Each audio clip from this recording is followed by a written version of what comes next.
uMsakazi Wokhozi FM ukhuza amakholwa akhonza ebandleni lamaNazaretha ngaphansi kohlangothi loNyazilwezulu ambize ngePhekulaykhuni njengoba ebenyukele entabeni eNhlangakazi namakholwa aseKuphakameni. Nginibingelele iphinde futhi nginamukele kule channel ehamba phambili kezomela ke ngobufeza ukuthi ungakumalo bathi ilasibona amagumede mhlawumbe uthi usemusha la ekhaya ngizophinde ngicela uqinisekise ukuthi uyasubscribe ungakhohlwa ukukhomenta nokulike kanjalo futhi nokushare okukhona okukhulu kunakho konke. uMsakazi Wokhozi FM ukhuza amakholwa akhonza ebandleni lamaNazaretha ngaphansi kohlangothi loNyazilwezulu ambize ngePhekulaykhuni njengoba ebenyukele entabeni eNhlangakazi namakholwa aseKuphakameni. Amakholwa ke aseKuphakameni enyukele entabeni eNhlangakazi kusukela ngoJanuwari mhla zo2 kuya lapha kumhla kanani. uZimiphi Biyela ugxekwe ngemuva kokufaka ivideo yakhe kuTikTok ngesikhathi ebuye entabeni namaNazaretha akhonza nawo eKuphakameni. Kwivideo ke ebonakala ecula nawo ngesikhathi bebuye entabeni ngemuva kokulo msakazi agxeka kakhulu ngebephawula ngokukhonza kwakhe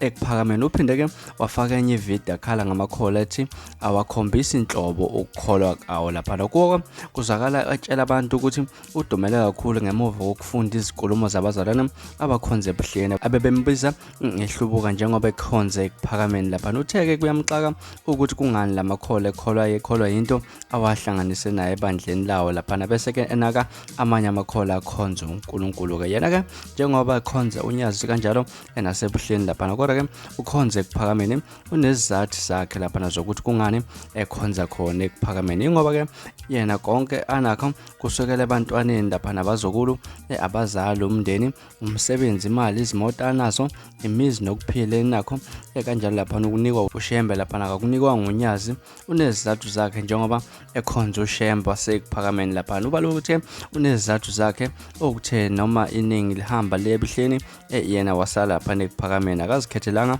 nokusala eKuphakameni ushembe owakhetha izizathu zakhe lapha. Ubalula ukuthi yibo ababone kuye lapha ekhonza ushembe wambiza futhi owamthanda ubani ke ongeke amkhonza ushembe amenzele yonke lezi zinto kubuza lo msakazi eqhuba ke weluleke wonke amakholwa oNyazi ukuthi umahlukane nomkhubo kwahlulela amakholwa akhonza eKuphakameni awabiza ngamaphekula lapha. Okhulumela uNyazilwezulu umnumzane Thokozani okhulumela uNyazilwezulu umnumzane Thokozani Mncwabe uthi akahambisani inhlobo nokwenziwa ngamakholwa oNyazi futhi ke akwenzayo ukhomba ukuthi awaqondisisi ngenkolo. Ukanda ke kwebandla likaShembe isiprofeti esaqhamuka nomprofeti uBhomelo waveza ukuthi uyoba ekhona inkonzo yoshembe abaningi ebayokuhlaba futhi bayokuhlikiza ukuhwebhana kwamakholwa. Umuntu ke akame lapha akhonza khona kunani ke uzimdolo umekhonza ingcoyingco lapha eNhlangakazi intaba egcwele kaBhomelo kusho uMncwabe. Imizamo ke yokuthola lapha nomsakazi ayiphumelelanga imiyalezo eyithunyelwa ngeSMS nangoWhatsApp